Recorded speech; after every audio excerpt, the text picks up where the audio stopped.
La civilización egipcia, guiada por los sacerdotes de la escuela de misterio de El Ojo de Horus, se basó en una creencia fundamental: que el hombre encarna repetidamente para vivir un proceso de perfeccionamiento que lo conduce de su animalidad original a la sabiduría y la inmortalidad.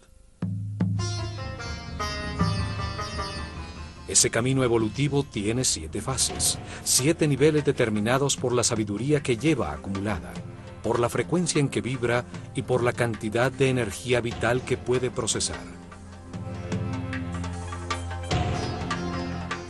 La sabiduría alcanzada, resultado de las verdades que ha comprobado en cada vida, le permite estar cada vez más tiempo en un estado de paz interior, con lo que aumenta poco a poco su frecuencia de vibración.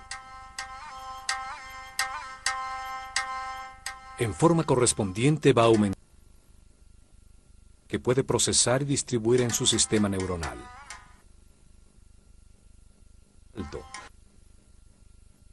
Vertebral para captarla, y su aura o campo electromagnético personal va creciendo en consonancia.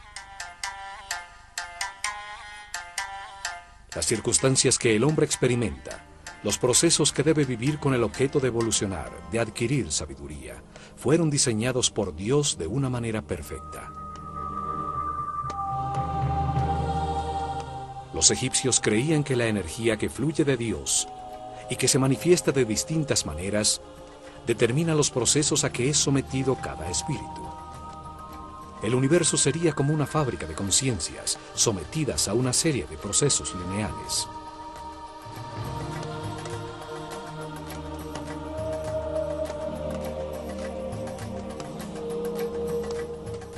El hombre se encarna sobre la tierra que gira alrededor de una fuente radiante, el Sol. De allí recibe su primera energía. El sistema solar gira a su vez alrededor del Sol central de la galaxia, otra fuente radiante de energía.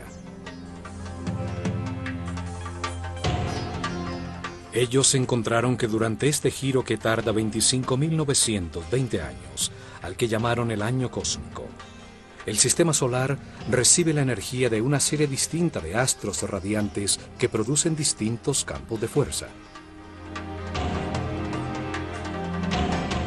Dividieron ese recorrido en 12 sectores, 12 fuerzas fundamentales que recibe el planeta durante los 2160 años que tarda en atravesarlos. Cada fuerza impulsa distintos procesos y circunstancias que el hombre debe vivir. Son parte de la línea de ensamblaje de las conciencias. A estas energías de los cielos las llamaron néters. A cada una de las que iban identificando le dieron un nombre y una figura simbólica. Así podían reconocer sus características, presentarles sus ofrendas y respetos. Por todo esto, su civilización estaba orientada hacia los cielos y sus procesos colectivos determinados por los astros. Los sacerdotes sabían que entre más tiempo se recibiera la energía de uno de los fuegos del cielo, de una de las estrellas o constelaciones, más importante era para el hombre. Por eso a las estrellas que se sitúan sobre el eje de giro del planeta, a las estrellas polares, que permanecen fijas en el mismo punto durante miles de noches, les tuvieron una consideración especial.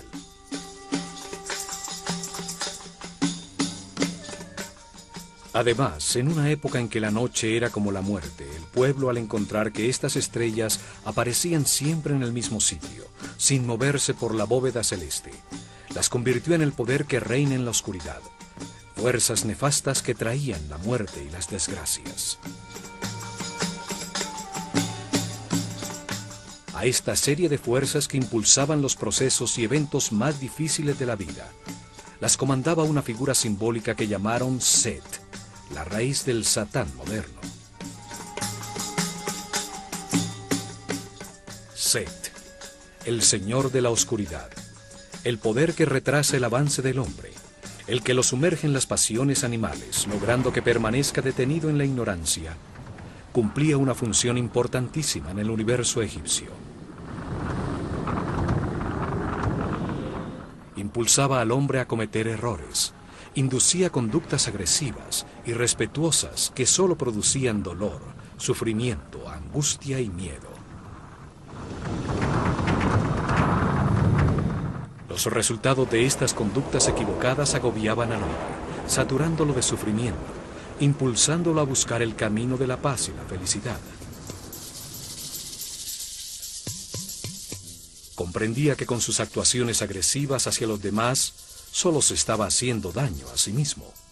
Entonces cambiaba, y la fuerza de la luz iluminaba su conciencia.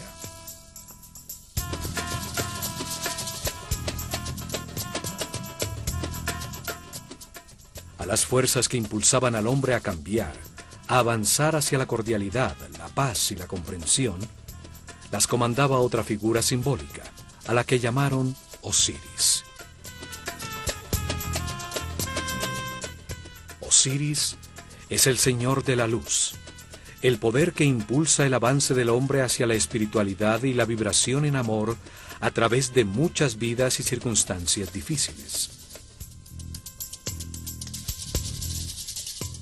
En el universo de contrastes, de polos opuestos, se enfrentan Set y Osiris, las fuerzas de la oscuridad y la luz, para modelar la conciencia del hombre y llevarlo a comprender la importancia de la neutralidad. La neutralidad no genera una fuerza opuesta que hace perder energía. La neutralidad es la base de la superconductividad, un principio físico que hasta ahora estamos descubriendo.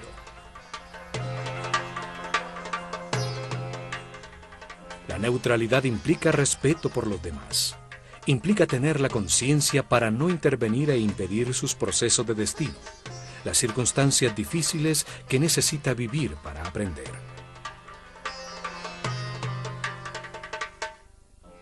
La neutralidad implica comprensión sobre cómo funciona el universo, aceptación de que todo lo que sucede es perfecto y tiene un propósito de amor, porque es diseñado por Dios, que es amor. A la neutralidad llega el ser humano al final de su rueda de reencarnaciones, en el momento en que ha verificado en carne propia todas las verdades del universo, cuando renace en el espíritu y llega a la iluminación. Este momento es simbolizado por Horus, un halcón dorado que todo lo ve, todo lo sabe, que vuela sobre los contrastes y las limitaciones materiales del universo, gracias a que no produce resistencia.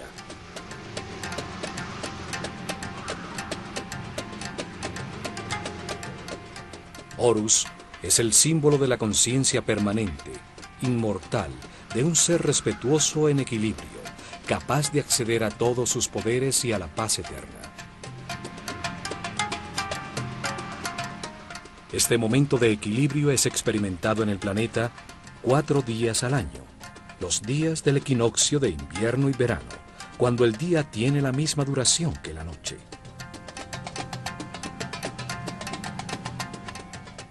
En Edfu, construyeron un templo para festejar el nacimiento de Horus, honrar y estudiar el momento final del camino evolutivo, con su eje y sus pórticos orientados hacia el punto en el horizonte por donde salía el sol, en el equinoccio de verano.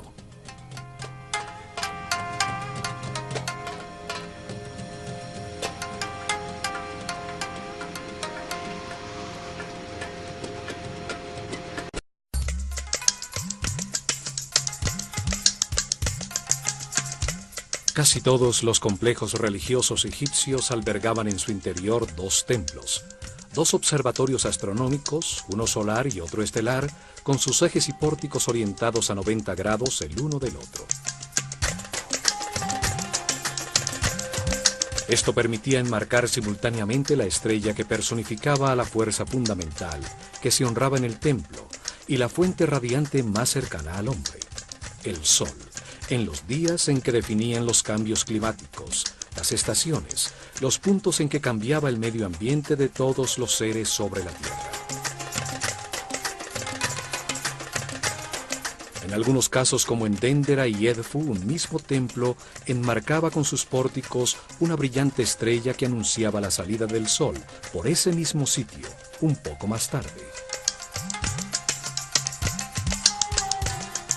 Edfu y Dendera son dos templos hermanos, dos observatorios que se complementaban para registrar precisamente la bóveda de los cielos sobre el polo norte y el polo sur del planeta. Las estrellas polares eran un punto de referencia para registrar cualquier variación en la inclinación del eje de la Tierra con relación al Sol. Este ángulo es el que produce las estaciones, los solsticios y los equinoccios, el clima sobre el planeta.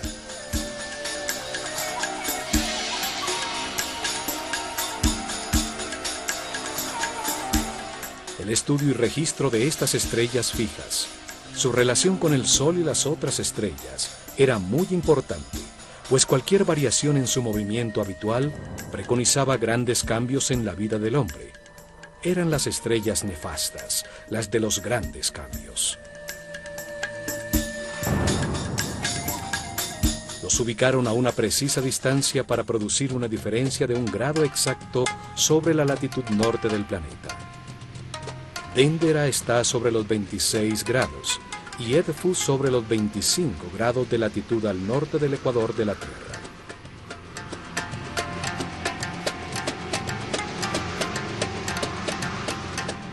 Esta relación permitía registrar fácilmente el movimiento del sistema solar por la galaxia, lo que era trascendental para los sacerdotes, pues determinaba el paso por las distintas constelaciones, por las energías fundamentales que impulsan el camino evolutivo del hombre. Los cambios de era, el paso de una constelación zodiacal a otra, determinó las etapas en que los sacerdotes revelaron los misterios del universo a su pueblo. Cambiaron la localización de su capital imperial y hasta los nombres de sus faraones. Todos los templos que construyeron enmarcaban en sus pórticos un sector del cielo, por donde se movía uno de los mazarots, los fuegos del firmamento, permitiéndoles registrar fácilmente sus movimientos.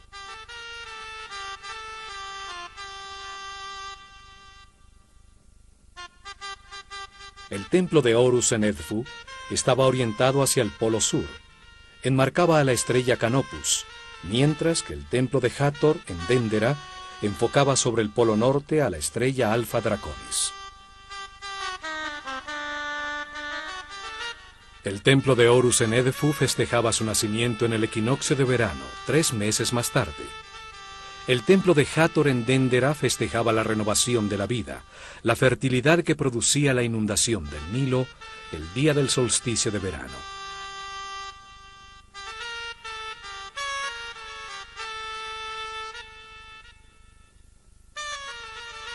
El templo secundario dedicado a Isis en Dendera enmarcaba en las noches sobre el horizonte a la estrella Sirio, su personificación en el cielo, que con su reaparición anunciaba el desbordamiento del Nilo, y al amanecer la salida del sol, el día del solsticio de verano. Ese día, la inundación traía consigo el fin del año solar egipcio, celebrándose en Dendera las fiestas del Año Nuevo en honor a Hathor, la fuerza que renueva la vida, y a Isis, la que traía el agua, el sustento de Egipto.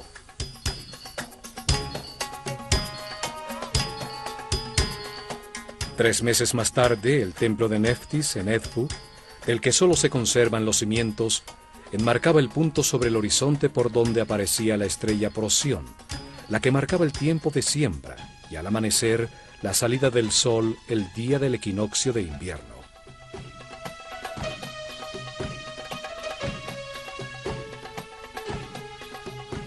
Los astros determinaban cuándo subía el río, cuándo sembrar y cuándo cosechar. Determinaban el calendario de Egipto.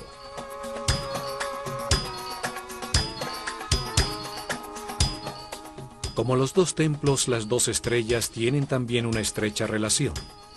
Sirio pertenece a la constelación de Canis Mayor y Procyon a Canis Menor.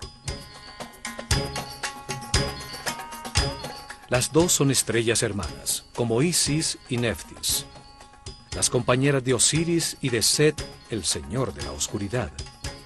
En la mitología griega son consideradas los canes de Orión, el Osiris egipcio, pues lo siguen por los cielos, de ahí el nombre de sus constelaciones. En esas fechas se realizaban procesiones que unían a los dos templos. El 21 de junio, el solsticio de verano, se festejaba en Déndera, bajando de su azotea el fuego nuevo para todo Egipto, la marca del año nuevo.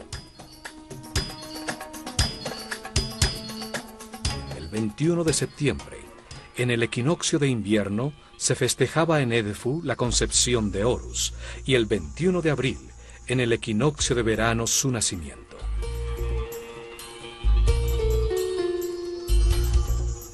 Hasta allí acudía la barca de oro con la figura de Hathor, que por el Nilo venía desde Déndera.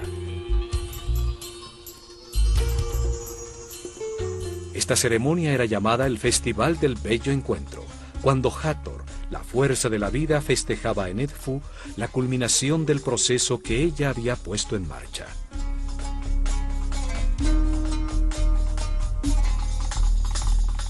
Las estrellas y los soles viajan de un horizonte al otro por el cielo en barcos simbólicos. Las figuras que representaban a estas estrellas, como Hathor o Isis, eran paseadas dentro de barcas de oro, en las procesiones que las llevaban por el Nilo de un templo al otro.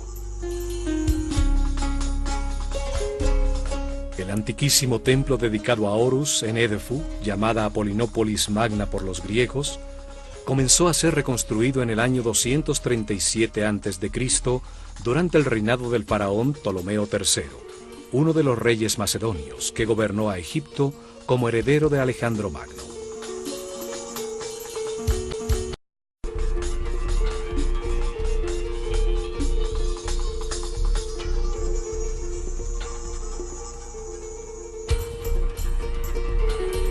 La obra duró 180 años, terminándose en el año 57 a.C., durante el reinado de Ptolomeo XII, el padre de Cleopatra, la última faraona antes de que Egipto se convirtiera en una provincia romana. Las escenas en sus muros muestran a estos reyes extranjeros rindiendo culto a los dioses egipcios, una manera para recibir igual que estos el culto del pueblo y legitimizar así su poder.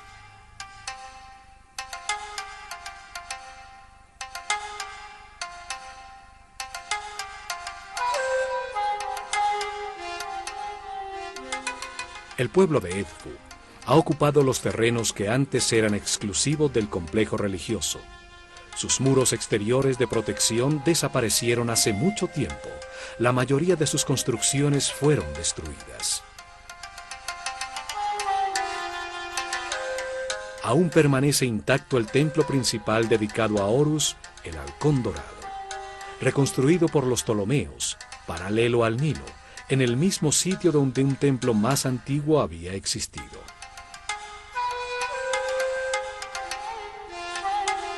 Los templos en Egipto orientados hacia una estrella en particular solo eran útiles por aproximadamente 300 años, debido a que el movimiento del sistema solar alrededor de la galaxia sacaba de foco la estrella objeto de registro. Esta razón determinaba que había que desbaratar el templo totalmente y volverlo a armar con su eje corrido aproximadamente 4 grados.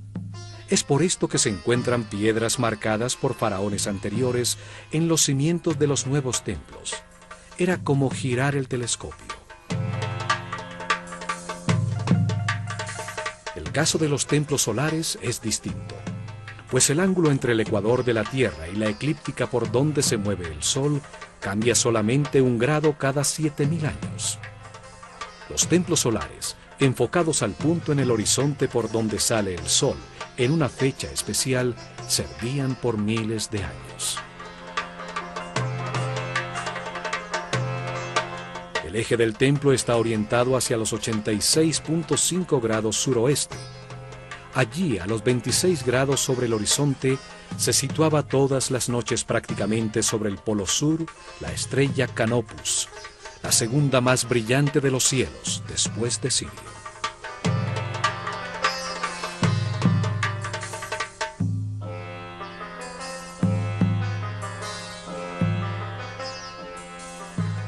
Canopus, Alpha Cariani, Situada a 74 años luz de la Tierra, es la estrella más brillante de la constelación de Carina, antes conocida como Argo Navis, la quilla de la nave de Argus, en la que Jasón y los argonautas se embarcaron para encontrar el vellocino de oro. El pílono o fachada del templo enmarca con sus dos grandes torres a la estrella del Polo Sur. Cada torre es un espejo exacto de la otra, aún en las inscripciones y bajorrelieves de sus muros. Simbolizan la existencia de la simetría en un universo asimétrico que permite el movimiento.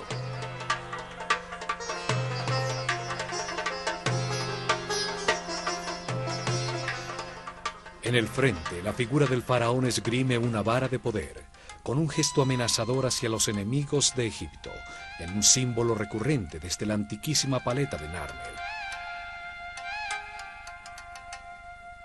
Sobre el dintel, el disco alado con las dos serpientes. Las dos torres producen la imagen en los hieroglifos de un horizonte entre montañas que enmarcan al sol. El pílono de 35 metros de alto, la altura de un edificio de 10 pisos, soportaba 4 altísimos mástiles, en cuyas puntas ondeaban al viento larguísimas banderas de brillantes colores. Al atravesar el pórtico por el eje del templo, se llega a un patio abierto, conformado en sus lados por un peristilo, un corredor sombreado por una pequeña cubierta soportada por 32 columnas con capiteles florales de distintos estilos y variadas formas.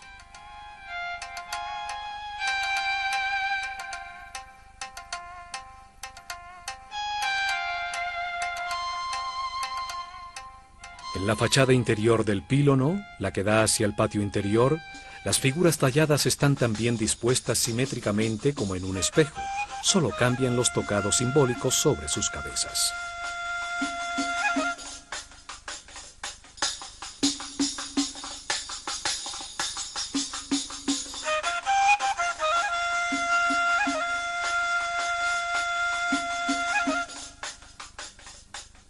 Muro de cerramiento totalmente decorado, y la columnata le dan una forma perfectamente simétrica al patio exterior.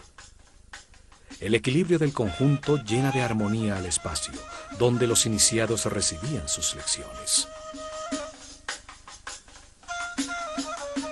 Las distintas escenas talladas en bajo relieve explican el proceso evolutivo del hombre, su relación con las fuerzas de los cielos, la lucha entre el espíritu y la materia que permite encontrar la verdad a través de los opuestos.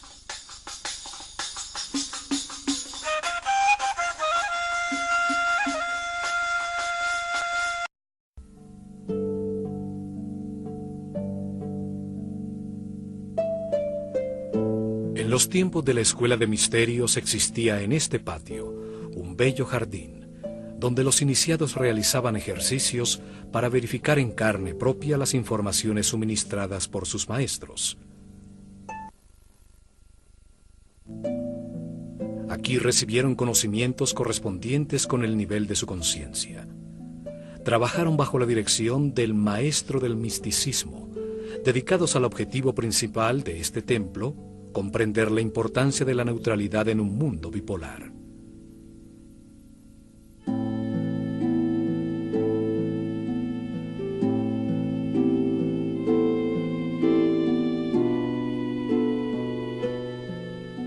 Probaron que podían llevar su conciencia individual hacia la conciencia universal. Entendieron la necesidad de un universo de contrastes que produjera vivencias, situaciones y procesos ante los cuales se puede decidir libremente. Cada vida permite experimentar un sitio distinto, una familia distinta, diferentes condiciones de salud y riqueza.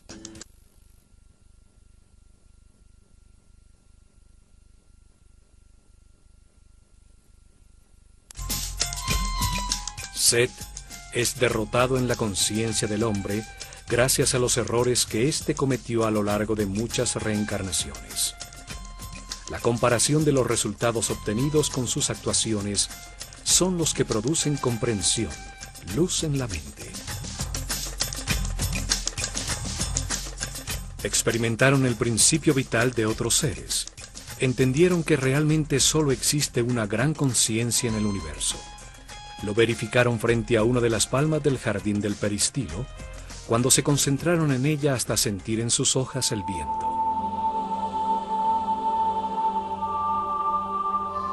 Descubrieron que entregándose totalmente, se realiza una fusión con el aparente exterior. El tiempo deja de existir y su conciencia y la de la planta se funden en una sola, ocupan el mismo espacio. El maestro les enseñó que toda concentración comienza como un ejercicio intelectual, dirigiendo la atención hacia la planta, trayendo a la mente todo lo que se sabe de esta. La razón aclara la mente, ordena, evalúa, compara, analiza, hasta definir las características que convierten un ser en planta. Encontraron que una vez que se sabe todo sobre el objeto de la concentración, el trabajo intelectual cesa. En ese momento pasaban a la segunda fase de la concentración. Usaron la intuición y todos los sentidos como una forma de percepción para sentir todo lo que la palma es. Palparon su forma, observaron su color, su olor, su sabor, escucharon su sonido interno. En una última fase, realizaron ejercicio de concentración espiritual. Ya no pensaban en la palma, ya no sentían cómo era, sino que en la conciencia el hombre se convierte en palma y logra experimentar un estado distinto de ser al suyo habitual.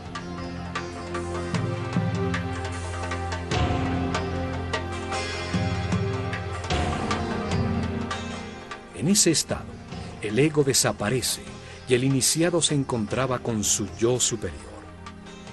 El tiempo desaparecía, el silencio expandía la conciencia, los brazos se transformaban en ramas y una paz interior inundaba la nada.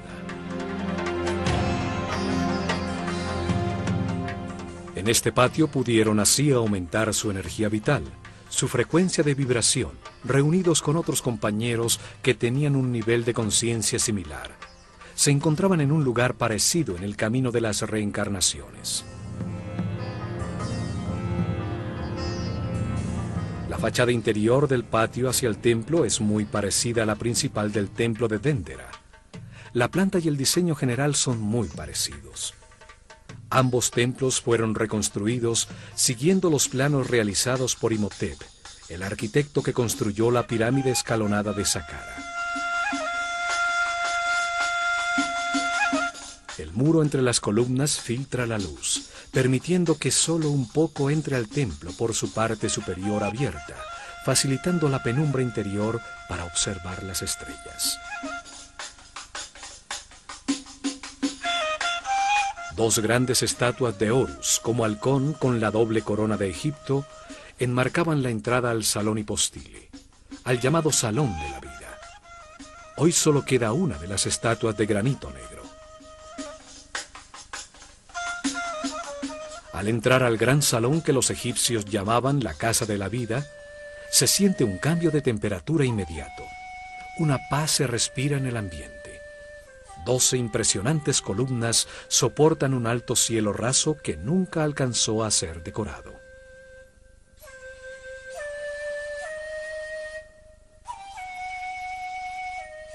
Al recorrer este salón, utilizado en el trabajo diario por los iniciados del templo, las altísimas columnas con sus hermosos capiteles producen una sensación de equilibrio, de permanencia.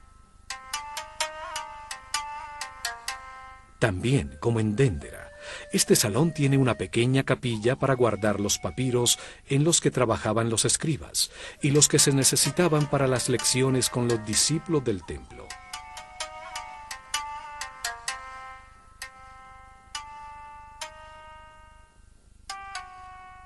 Los egipcios llamaron Kabit, o el tiempo de la sombra oscura, al primer nivel del camino evolutivo, cuando el hombre es prácticamente un animal, un desalmado sin sentimientos, sujeto de pasiones descontroladas y de las reacciones automáticas de sus instintos. Sus actuaciones de ira, odio, instintos desbocados, le producen resultados insatisfactorios, angustia, sufrimiento, soledad e infelicidad. Después de muchas vidas, se satura de sufrir y comprende que al hacerle daño a los demás, solo produce su propia infelicidad. En ese momento su espíritu renace en el segundo nivel de conciencia, llamado el Ba, o el tiempo de la sombra clara. Allí descubre los sentimientos, aprende a querer, sin embargo no controla sus emociones, se encuentra todavía en el infierno de la vida.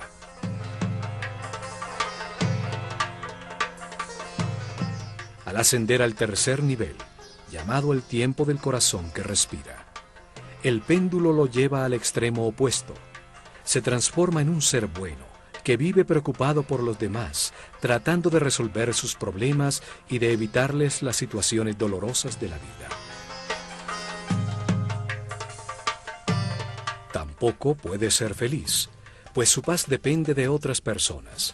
Sin embargo, no las respeta. Quiere cambiar la vida de los demás a como él cree que deberían vivirla.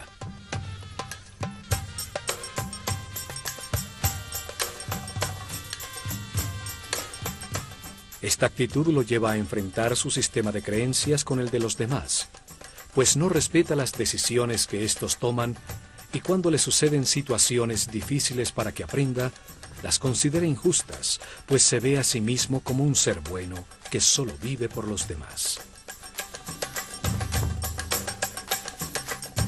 Al cruzar la puerta del fondo se llega al Salón de las Apariciones, llamado así porque en él aparecía desde la penumbra de su santuario la brillante estatua de Horus, dentro de su barca de oro, para salir a las procesiones y ceremonias.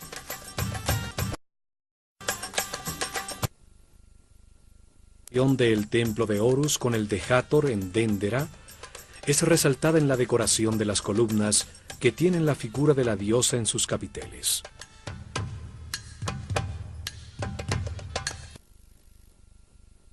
De recibo de las ofrendas del pueblo, con su puerta al exterior y el salón donde se almacenaban y se preparaba el incienso.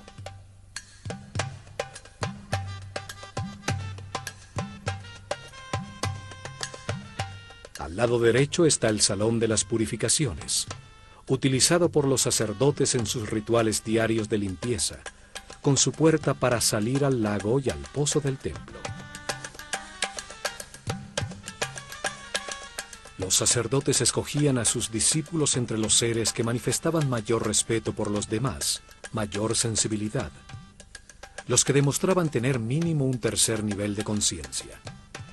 Les suministraban información y la manera de verificarla personalmente. Los guiaban para que aprendieran a elevar su nivel de vibración. El trabajo comenzaba por el control de los instintos, el miedo a la muerte, el instinto de defensa y agresión. Se les sometía a situaciones de peligro extremo. Aprendían a confiar en los demás. Años después, el trabajo era controlar las emociones, los deseos y los placeres, comprender que su cuerpo es igual que el universo, solo que en otra escala. Para eso pasaban por templos como el de Kom-Ombo, Philae, Deir el-Bahri y Luxor. Así llegaban al cuarto nivel de conciencia, al tiempo que llamaban Sekem, donde con otros seres nacidos en ese nivel eran dirigidos por el maestro de las medidas. Él les enseñaba cómo el nombre y el número determinan la forma de todo lo que existe.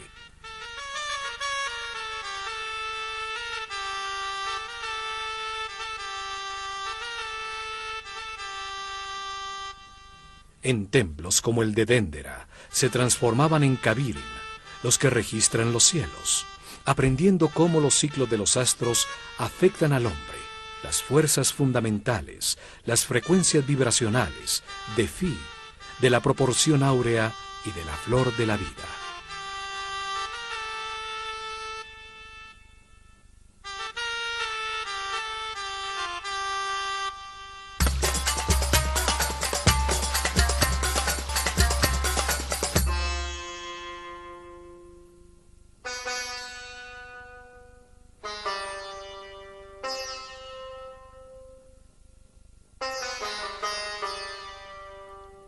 Después del Salón de las Apariciones se llega al corredor de las escaleras, que tiene un esquema exactamente igual que el de Dendera. Una escalera caracol a la derecha y una larguísima escalera recta dentro del muro de cerramiento que conduce a la azotea.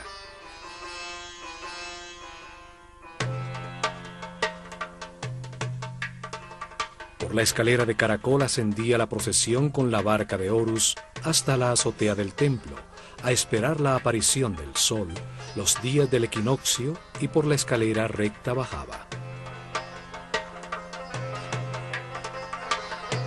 Durante miles de años se registraron en las noches los movimientos de Canopus, la estrella sobre el polo. Vibraron con la energía especial de los equinoccios cuando asistieron a las ceremonias que en la terraza del templo festejaban la llegada de todo ser humano a la neutralidad. De este salón en adelante ya no podían entrar los discípulos. Solo los sacerdotes de Horus atravesaban el corredor exterior para llegar hasta la antecámara y al salón de la barca de oro, donde guardaban el santuario portátil utilizado en las procesiones.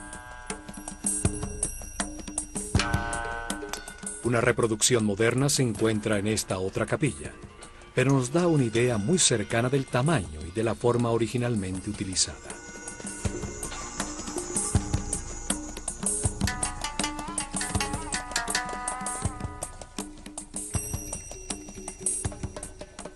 La antecámara de las ofrendas también comunica con la llamada capilla pura, un espacio abierto donde las figuras simbólicas de las fuerzas fundamentales del universo eran expuestas a los rayos del sol para que renovaran su energía.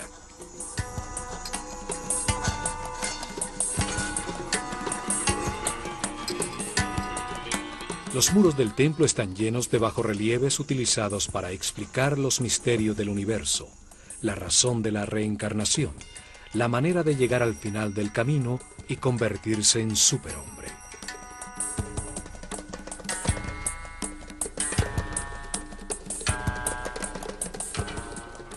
En este mural el faraón Ptolomeo IV, rodeado por un sicomoro, el árbol de la vida. Otro símbolo de Hathor, recibe de Horus la palma con el listado de su destino. Las lecciones que debe vivir en muchas reencarnaciones para llegar a la iluminación. Al otro lado, la figura de Nekhbet le entrega el destino inmediato, el que debe vivir en esta vida como faraón.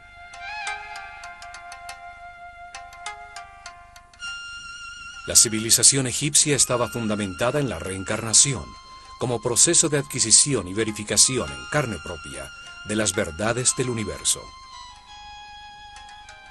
El espíritu del hombre encarna para aprender con los resultados de sus decisiones, transformándose poco a poco en un ser flexible, sabio, hasta que ya no tiene nada más que aprender en esta escala del universo y se ilumina.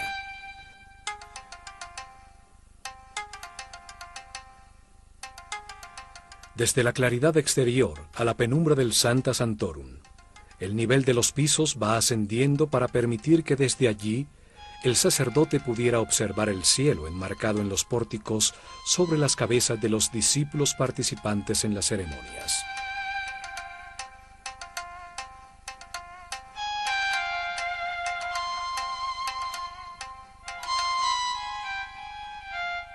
El santuario es un volumen independiente dentro del edificio del templo, envuelto por sus espacios. En lo alto, los rayos del sol entran por unas claraboyas en el techo, iluminando los otrora coloreados muros.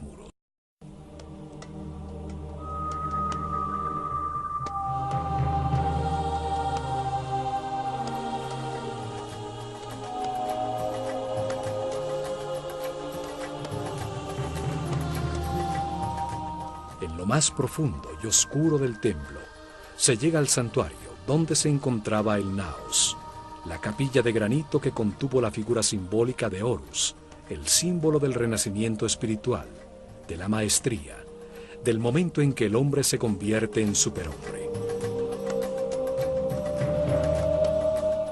Este momento es representado por el nacimiento de Horus.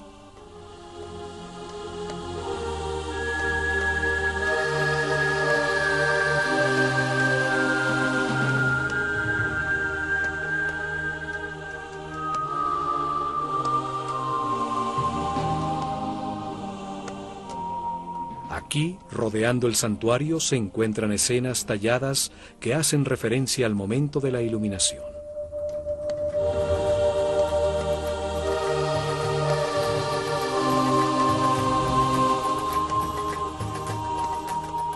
La comprensión lleva el péndulo al centro, transformando al hombre en un ser justo, respetuoso, que acepta que todas las situaciones son perfectas, aún las más difíciles y dolorosas, pues producen comprensión en quien las vive.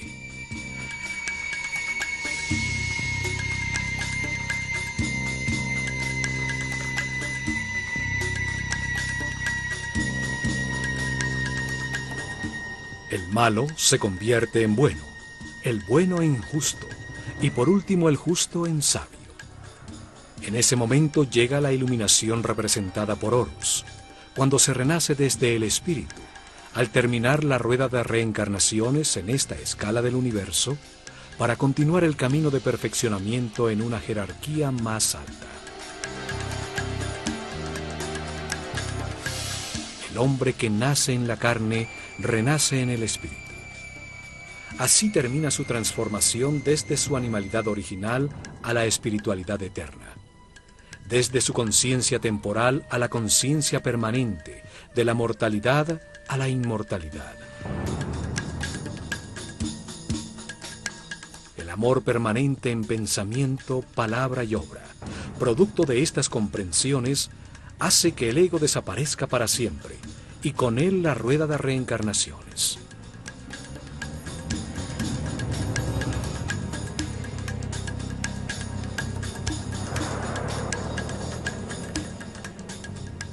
Alrededor del santuario se encuentran una serie de capillas dedicadas a las fuerzas y principios fundamentales que intervienen en el proceso evolutivo de la conciencia.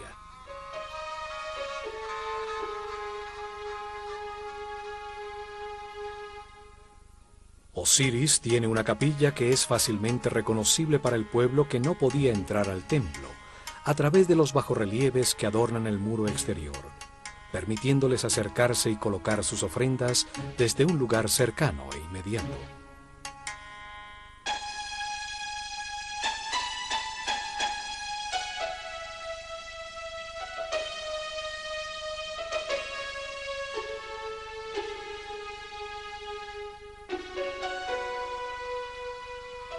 Khonsu tiene otra capilla.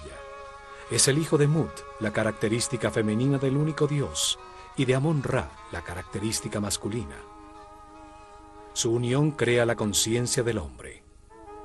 Khonsu es el nombre que le daban a una conciencia recién nacida cuando comienza su recorrido evolutivo.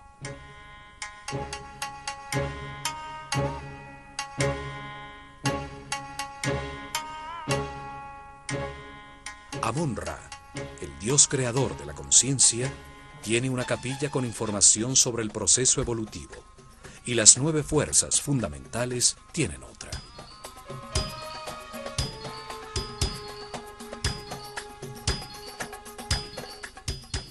La capilla central está dedicada a Horus. En sus muros está el conocimiento adquirido sobre el significado de la iluminación como momento final de esta escala de la realidad.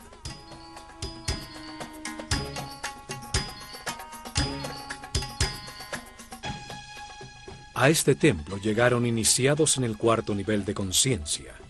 Otros pocos alcanzaron el 5º nivel, el llamado tiempo de los Sahu.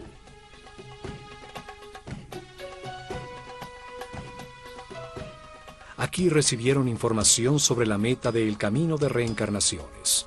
Comprendieron el significado de la neutralidad.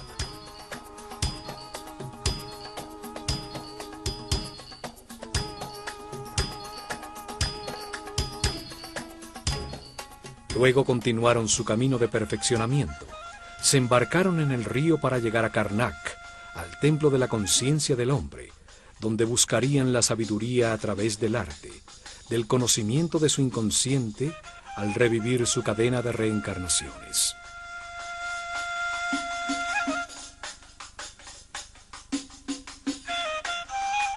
Se van vibrando en amor, seguros que como todos los hombres, algún día renacerán espiritualmente, llegarán a la iluminación. abrirán la puerta a la siguiente escala del universo.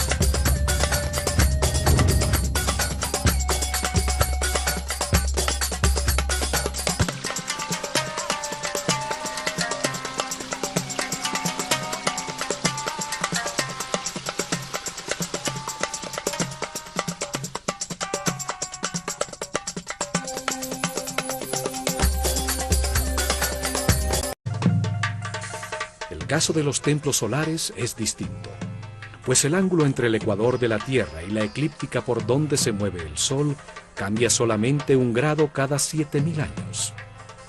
Los templos solares, enfocados al punto en el horizonte por donde sale el Sol en una fecha especial, servían por miles de años. El eje del templo está orientado hacia los 86.5 grados suroeste. Allí, a los 26 grados sobre el horizonte, se situaba todas las noches prácticamente sobre el polo sur la estrella Canopus, la segunda más brillante de los cielos, después de Sirio.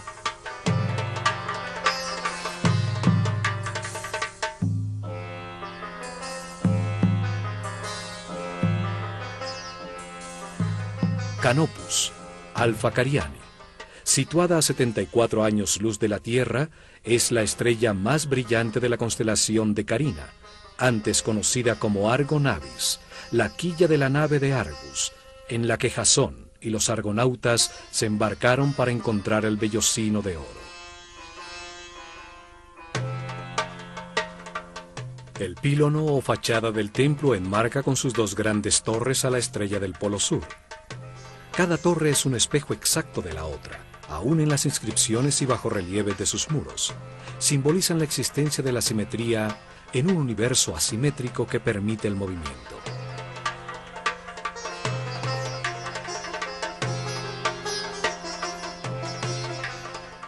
En el frente, la figura del faraón esgrime una vara de poder, con un gesto amenazador hacia los enemigos de Egipto, en un símbolo recurrente desde la antiquísima paleta de Narmer.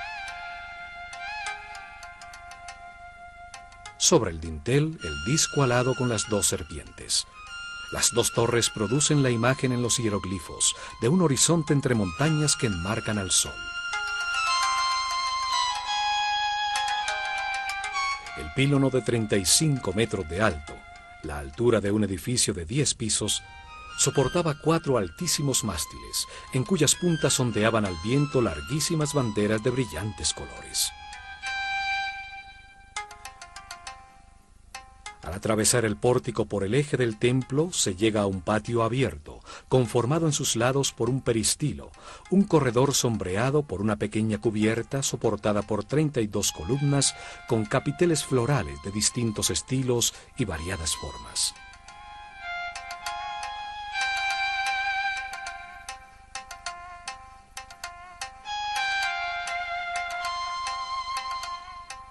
En la fachada interior,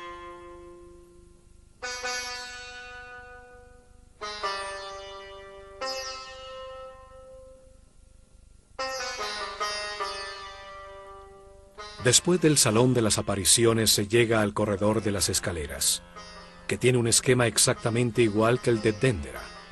Una escalera caracol a la derecha y una larguísima escalera recta dentro del muro de cerramiento que conduce a la azotea.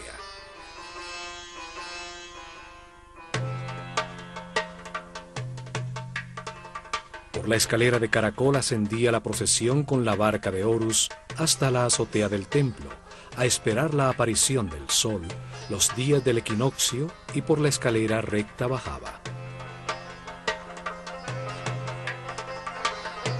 Durante miles de años se registraron en las noches los movimientos de Canopus, la estrella sobre el polo. Vibraron con la energía especial de los equinoccios cuando asistieron a las ceremonias que en la terraza del templo festejaban la llegada de todo ser humano a la neutralidad. De este salón en adelante ya no podían entrar los discípulos. Solo los sacerdotes de Horus atravesaban el corredor exterior para llegar hasta la antecámara y al salón de la barca de oro, donde guardaban el santuario portátil utilizado en las procesiones. Una reproducción moderna se encuentra en esta otra capilla, pero nos da una idea muy cercana del tamaño y de la forma originalmente utilizada.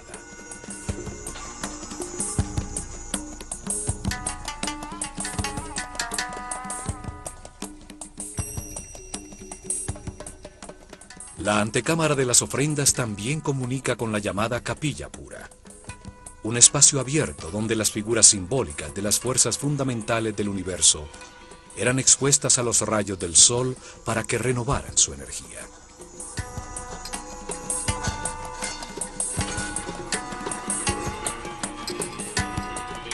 Los muros del templo están llenos de bajorrelieves utilizados para explicar los misterios del universo, la razón de la reencarnación, la manera de llegar al final del camino y convertirse en superhombre.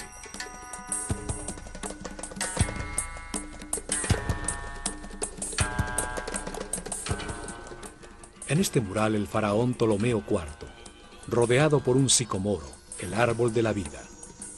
Otro símbolo de Hathor, recibe de Horus la palma con el listado de su destino, las lecciones que debe vivir en muchas reencarnaciones para llegar a la iluminación. Al otro lado, la figura de Nekhbet le entrega el destino inmediato, el que debe vivir en este...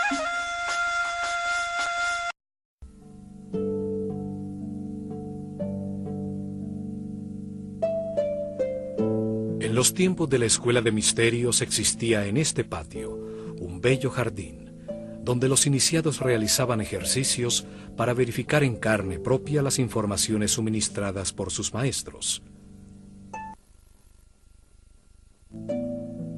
Aquí recibieron conocimientos correspondientes con el nivel de su conciencia. Trabajaron bajo la dirección del maestro del misticismo, dedicados al objetivo principal de este templo, comprender la importancia de la neutralidad en un mundo bipolar.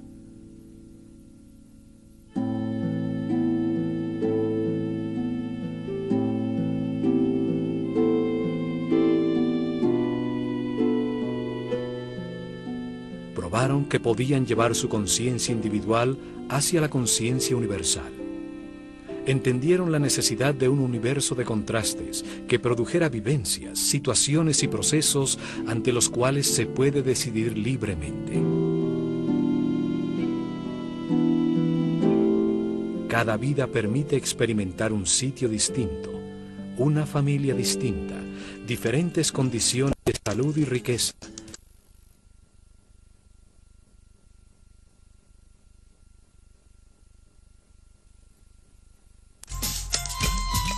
Set es derrotado en la conciencia del hombre gracias a los errores que éste cometió a lo largo de muchas reencarnaciones. La comparación de los resultados obtenidos con sus actuaciones son los que producen comprensión, luz en la mente. Experimentaron el principio vital de otros seres. Entendieron que realmente solo existe una gran conciencia en el universo. Lo verificaron frente a una de las palmas del jardín del peristilo, cuando se concentraron en ella hasta sentir en sus hojas el viento.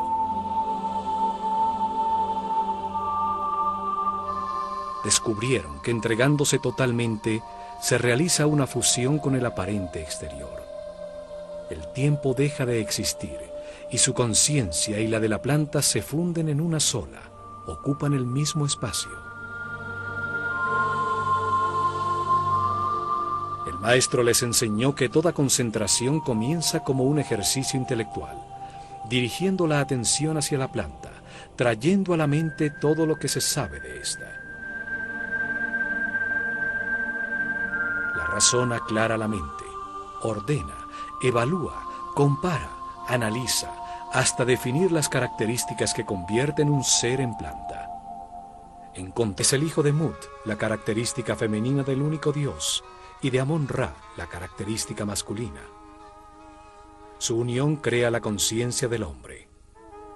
Khonsu es el nombre que le daban a una conciencia recién nacida cuando comienza su recorrido evolutivo.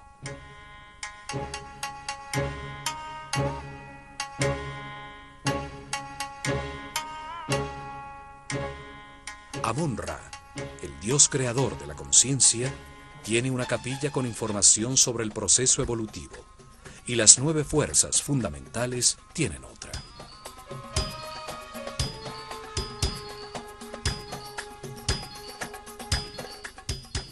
La capilla central está dedicada a Horus. En sus muros está el conocimiento adquirido sobre el significado de la iluminación como momento final de esta escala de la realidad.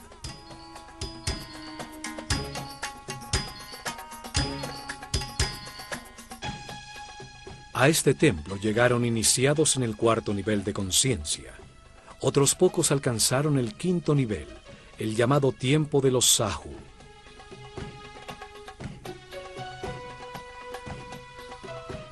Aquí recibieron información sobre la meta del camino de reencarnaciones. Comprendieron el significado de la neutralidad.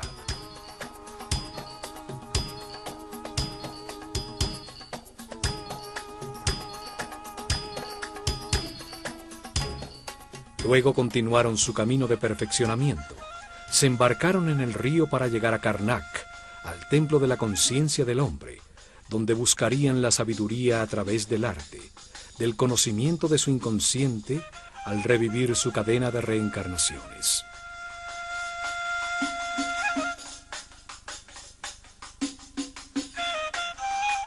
Se van vibrando en amor, seguros que como todos los hombres, algún día renacerán espiritualmente, llegarán a la iluminación, abrirán la puerta a la siguiente escala del universo.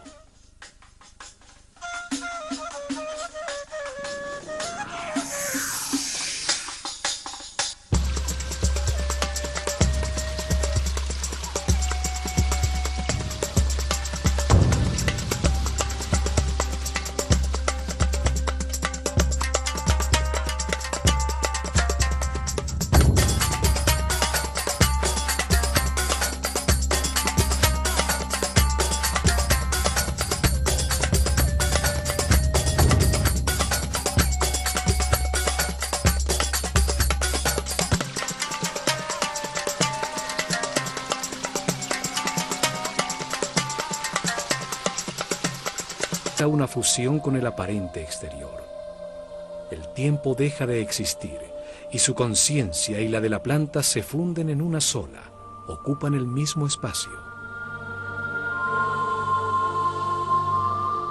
El maestro les enseñó que toda concentración comienza como un ejercicio intelectual, dirigiendo la atención hacia la planta, trayendo a la mente todo lo que se sabe de esta. La razón aclara la mente, ordena, evalúa, compara, analiza, hasta definir las características que convierten un ser en planta. Encontraron que una vez que se sabe todo sobre el objeto de la concentración, el trabajo intelectual cesa. En ese momento pasaban a la segunda fase de la concentración. Usaron la intuición y todos los sentidos como una forma de percepción para sentir todo lo que la palma es. Palparon su forma, observaron su color, su olor, su sabor, escucharon su sonido interno. En una última fase, realizaron ejercicio de concentración espiritual. Ya no pensaban en la palma, ya no sentían cómo era, sino que en la conciencia el hombre se convierte en palma y logra experimentar un estado distinto de ser al suyo habitual.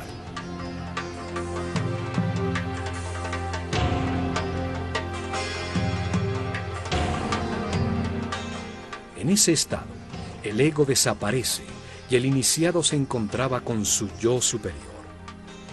El tiempo desaparecía. El silencio expandía la conciencia. Los brazos se transformaban en ramas y una paz interior inundaba la nada.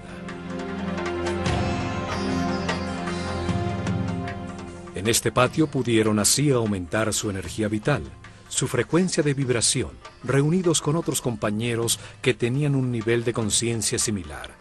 Se encontraban en un lugar parecido en el camino de las reencarnaciones. La fachada interior del patio hacia el templo es muy parecida a la principal del templo de Dendera. La planta y el diseño general son muy parecidos. Ambos templos fueron reconstruidos siguiendo los planos realizados por Imhotep, el arquitecto que construyó la pirámide escalonada de Saqqara.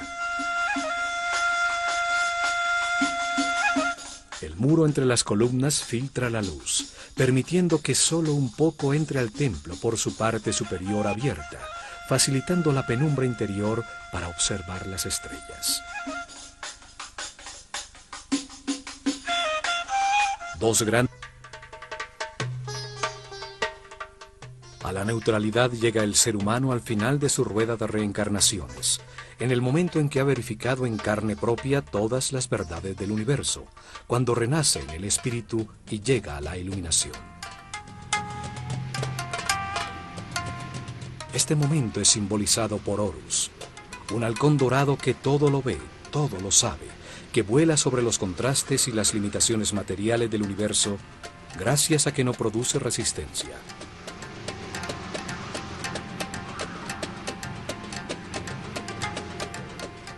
Horus es el símbolo de la conciencia permanente, inmortal, de un ser respetuoso en equilibrio, capaz de acceder a todos sus poderes y a la paz eterna. Este momento de equilibrio es experimentado en el planeta 4 días al año, los días del equinoccio de invierno y verano, cuando el día tiene la misma duración que la noche.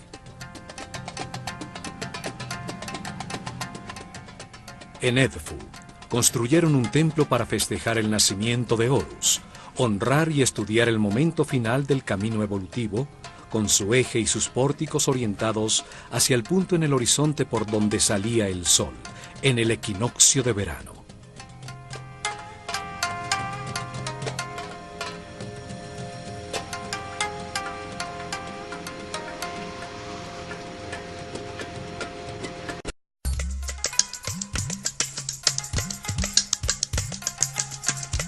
Casi todos los complejos religiosos egipcios albergaban en su interior 2 templos, 2 observatorios astronómicos, uno solar y otro estelar, con sus ejes y pórticos orientados a 90 grados el uno del otro.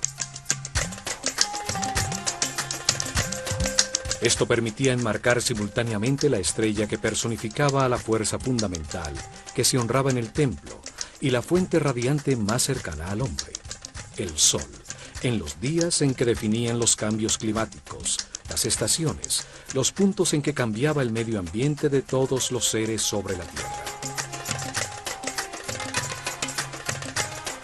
En algunos casos, como en Dendera y Edfu, un mismo templo enmarcaba con sus pórticos una brillante estrella que anunciaba la salida del sol por ese mismo sitio, un poco más tarde.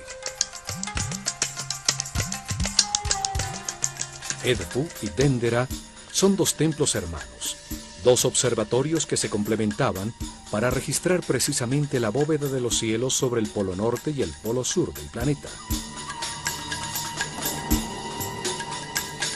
Las estrellas polares eran un punto de referencia para registración especial.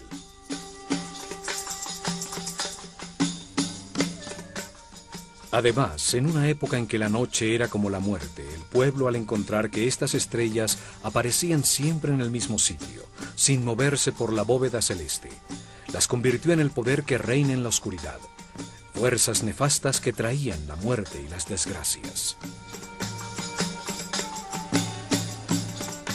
A esta serie de fuerzas que impulsaban los procesos y eventos más difíciles de la vida, las comandaba una figura simbólica que llamaron Set, la raíz del Satán moderno. Set, el señor de la oscuridad, el poder que retrasa el avance del hombre, el que lo sumerge en las pasiones animales, logrando que permanezca detenido en la ignorancia, cumplía una función importantísima en el universo egipcio. Impulsaba al hombre a cometer errores, inducía conductas agresivas, irrespetuosas, que solo producían dolor, sufrimiento, angustia y miedo. Los resultados de estas conductas equivocadas agobiaban al hombre, saturándolo de sufrimiento, impulsándolo a buscar el camino de la paz y la felicidad. Comprendía que con sus actuaciones agresivas hacia los demás solo se estaba haciendo daño a sí mismo. Entonces cambiaba y la fuerza de la luz iluminaba su conciencia.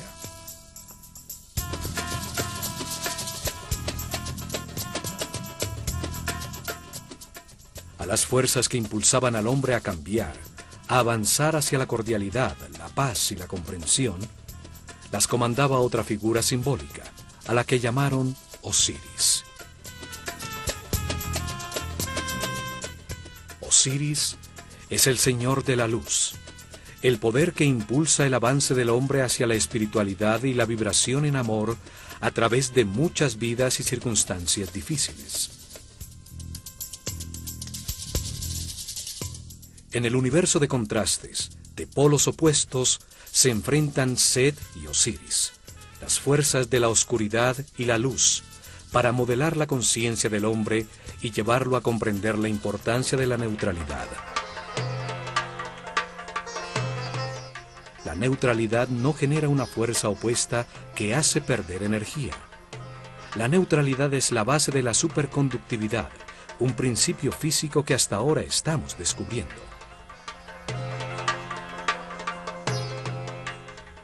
La neutralidad implica respeto por los demás. Implica tener la conciencia para no intermanente en pensamiento, palabra y obra. Producto de estas comprensiones, hace que el ego desaparezca para siempre, y con él la rueda de reencarnaciones.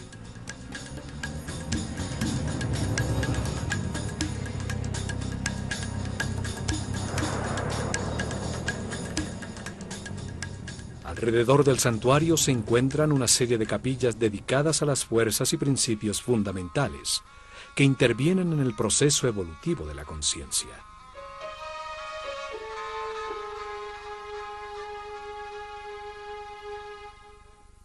Osiris tiene una capilla que es fácilmente reconocible para el pueblo que no podía entrar al templo, a través de los bajorrelieves que adornan el muro exterior, permitiéndoles acercarse y colocar sus ofrendas desde un lugar cercano e inmediato.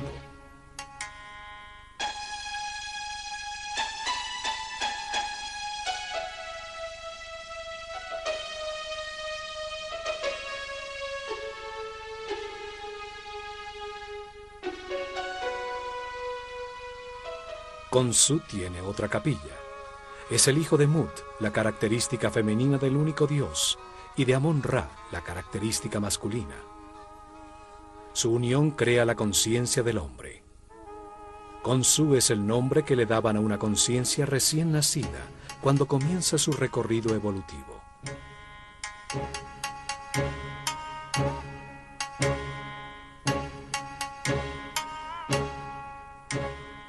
Amón-Ra, el dios creador de la conciencia, tiene una capilla con información sobre el proceso evolutivo, y las 9 fuerzas fundamentales tienen otra.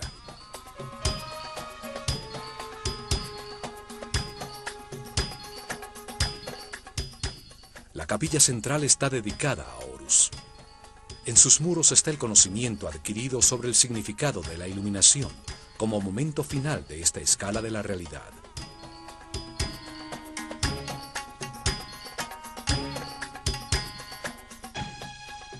A este templo llegaron iniciados en el 4º nivel de conciencia. Otros pocos alcanzaron el 5º nivel, el llamado tiempo de los Sahu.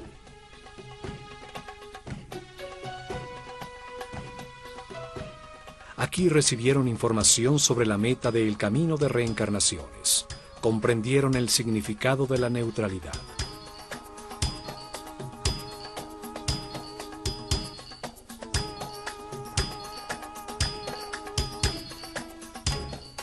Luego continuaron su camino de perfeccionamiento.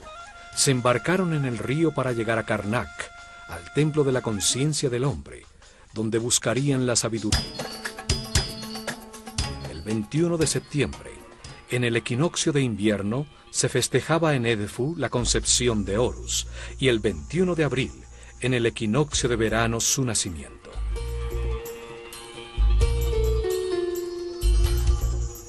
Hasta allí acudía la barca de oro con la figura de Hathor, que por el Nilo venía desde Déndera.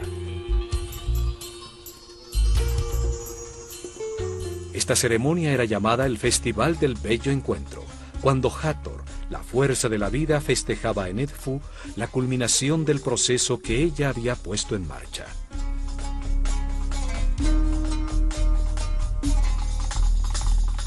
Las estrellas y los soles viajan de un horizonte al otro por el cielo en barcos simbólicos. Las figuras que representaban a estas estrellas, como Hathor o Isis, eran paseadas dentro de barcas de oro, en las procesiones que las llevaban por el Nilo de un templo al otro. El antiquísimo templo dedicado a Horus en Edfu, llamada Apolinópolis Magna por los griegos, comenzó a ser reconstruido en el año 237 a.C. durante el reinado del faraón Ptolomeo III, uno de los reyes macedonios que gobernó a Egipto como heredero de Alejandro Magno.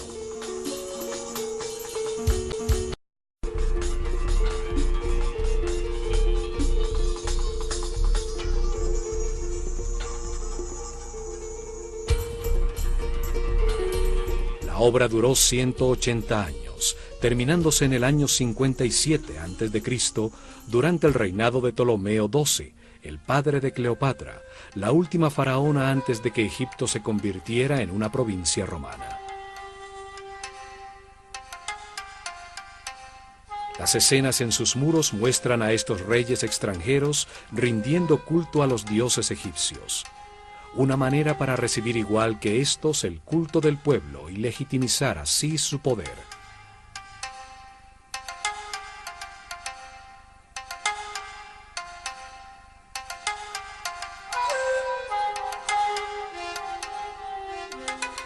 El pueblo de Edfu ha ocupado los terrenos que antes eran exclusivos del complejo religioso. Sus muros exteriores de protección desaparecieron hace mucho tiempo. La mayoría de sus construcciones fueron destruidas. Aún permanece intacto el templo principal dedicado a Horus, el Halcón Dorado, reconstruido por los Ptolomeos, paralelo al Nilo, en el mismo sitio donde un templo más antiguo había existido.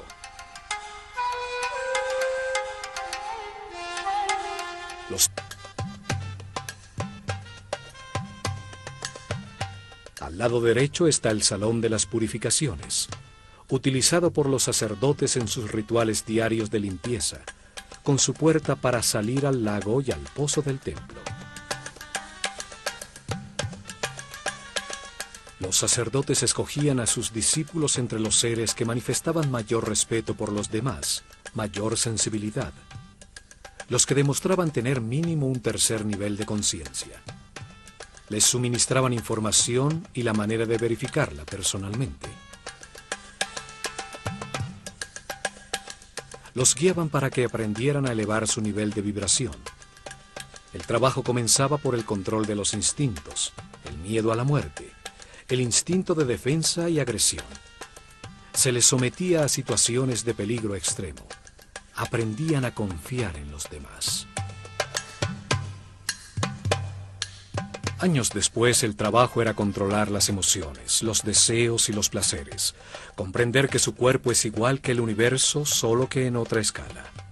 Para eso pasaban por templos como el de Kom-Ombo, Philae, Deir el-Bahri y Luxor. Así llegaban al cuarto nivel de conciencia, al tiempo que llamaban Sekem, donde con otros seres nacidos en ese nivel eran dirigidos por el maestro de las medidas.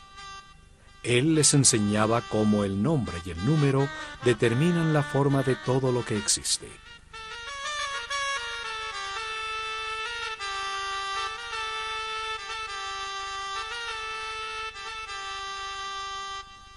En templos como el de Dendera se transformaban en Kabirim, los que registran los cielos, aprendiendo cómo los ciclos de los astros afectan al hombre, las fuerzas fundamentales, las frecuencias vibracionales, de Fi, de la proporción áurea y de la flor de la vida.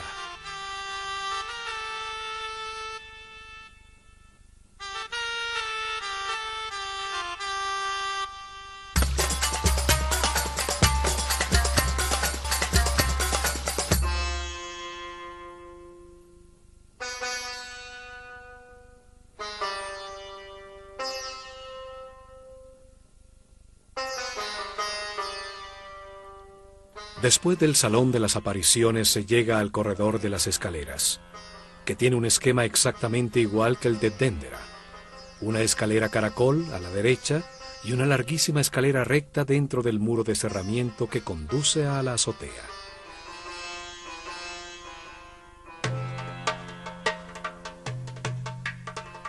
Por la escalera de caracol hacia el camino evolutivo del hombre. Los cambios de era, el paso de una constelación zodiacal a otra, determinó las etapas en que los sacerdotes revelaron los misterios del universo a su pueblo. Cambiaron la localización de su capital imperial y hasta los nombres de sus faraones. Todos los templos que construyeron enmarcaban en sus pórticos un sector del cielo, por donde se movía uno de los mazarots, los fuegos del firmamento, permitiéndoles registrar fácilmente sus movimientos.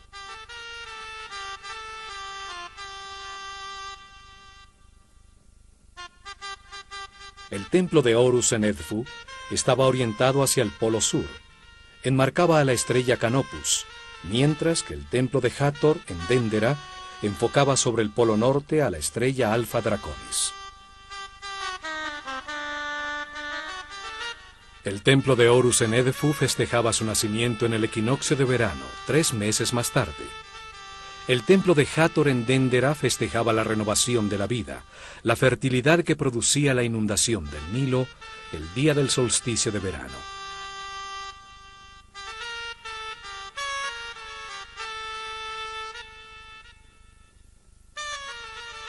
El templo secundario dedicado a Isis en Dendera enmarcaba en las noches sobre el horizonte a la estrella Sirio, su personificación en el cielo, que con su reaparición anunciaba el desbordamiento del Nilo, y al amanecer la salida del sol, el día del solsticio de verano.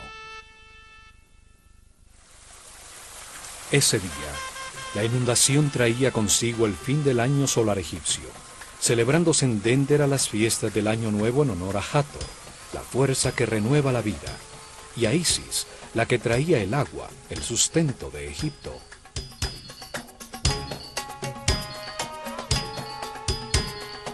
Tres meses más tarde, el templo de Neftis en Edfu, del que solo se conservan los cimientos, enmarcaba el punto sobre el horizonte por donde aparecía la estrella Procyon, la que marcaba el tiempo de siembra, y al amanecer, la salida del sol el día del equinoccio de invierno.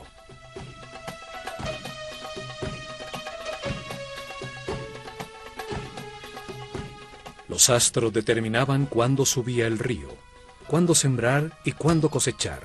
Determinaban el calendario de Egipto.